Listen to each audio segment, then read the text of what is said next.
Welcome to பரமிஸ் kitchen. குக்கரில் எப்படி தக்காளி சாதம் செய்து பார்க்கலாம் வாங்க. பச்சரிசி வந்து நம்ம டம்ளர் பச்சரிசி எடுத்து ஊற வச்சுருக்கேன். ஒரு 1/4 மணி நேரத்துக்கு முன்னாடி ஊற வச்சோம்னா ஒரு 1 மணி நேரம் சாதம் சாப்பிட்டா நல்லாயிருக்கும். தக்காளி சாதம் குக்கர் வச்சுருக்கேன். குக்கரில் 2 டேபிள் ஸ்பூன் எண்ணெய் ஊற்றிக்கலாம். எண்ணெய் காய்ச்சோன்னா பட்டை, லவங்கம், சோம்பு, பிரிஞ்சி இலை போட்டுக்கலாம். சோம்பு பொரிஞ்சோன்னா வெங்காயம் சேர்த்துக்கலாம்.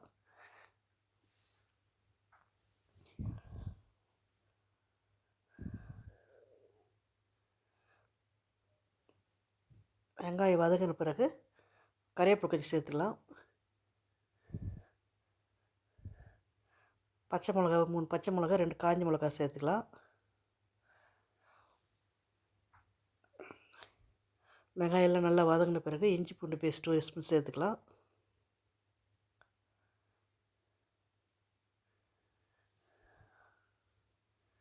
நம்ம தக்காளி சாதம் செய்கிறது தக்காளி வந்து பழுத்து பழமாக இருக்கணும். பழமாக இருந்தால் தான் நல்லாயிருக்கும், டேஸ்ட்டாகவும் இருக்கும், கலராகவும் இருக்கும். நான் ஒரு 5 பெரிய தக்காளி பழம் 5 தக்காளி சேர்த்துருக்கேன். தக்காளி சேர்த்து நல்லா வதக்கிக்கலாம்.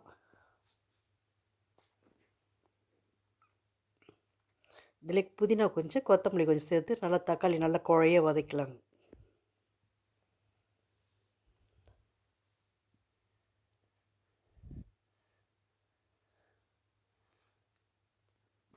உப்பு கொஞ்சம் போட்டு நல்லா வதக்கிட்டு இப்போ நல்லா குழைய வதக்கிட்டு 1 டம்ளர் அரிசினா 2 டம்ளர் தண்ணி சேர்த்துக்கலாம்.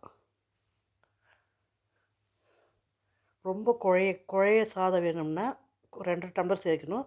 நம்ம கொஞ்சம் சாதம் உதிரியாக வேணும்னா தக்காளி சாதம் 1 டம்ளர்னால் 2 டம்ளர் தண்ணி சேர்த்துக்கணும்.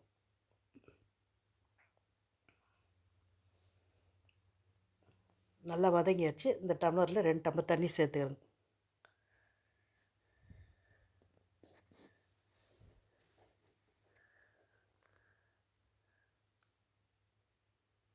இப்போ நல்லா கிளறிட்டு உப்பு கரெக்டாக இருக்க பார்த்து நம்ம உப்பு கம்மியாக இருந்தால் உப்பு சேர்த்துக்கலாம். இப்போ நல்லா தண்ணி கொதிக்குது. இந்த அரிசி நம்ம ஊற வச்சுருக்கீங்களா கழுவி சேர்த்துக்கலாம்.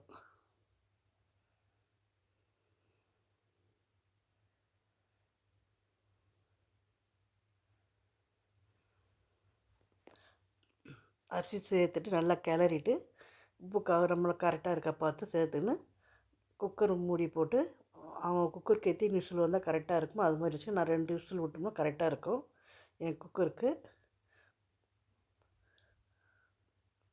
மூடி போட்டு 2 விசில் விடலாங்க.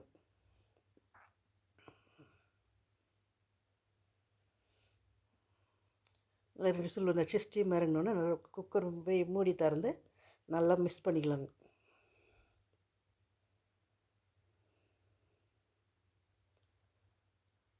நம்ம தக்காளி வந்து பழுத்து பழமாக போட்டோம்னா அது மாதிரி கலராக இருக்குங்க. வேணும்னா மஞ்சள் தூள் 1/2 ஸ்பூன் சேர்த்துங்க. நான் மஞ்சள் தூள் சேர்க்கல. கொத்தமல்லி போட்டு இறக்கலாங்க. தக்காளி குக்கரில் தக்காளி சாதம் ரெடி ஆகிடுச்சு. இது ஒரு நல்லா கிளறிட்டு இது தேங்காய் சட்னி நல்லாயிருக்கும். ஒருத்தர் தயிர் பச்சடி சாப்பிடுவாங்க. இந்த தேங்காய் சட்னி ரொம்ப நல்லாயிருக்கும். நீங்களும் ட்ரை பண்ணி பாருங்கள், செய்து பாருங்கள் எப்படி இருக்குது.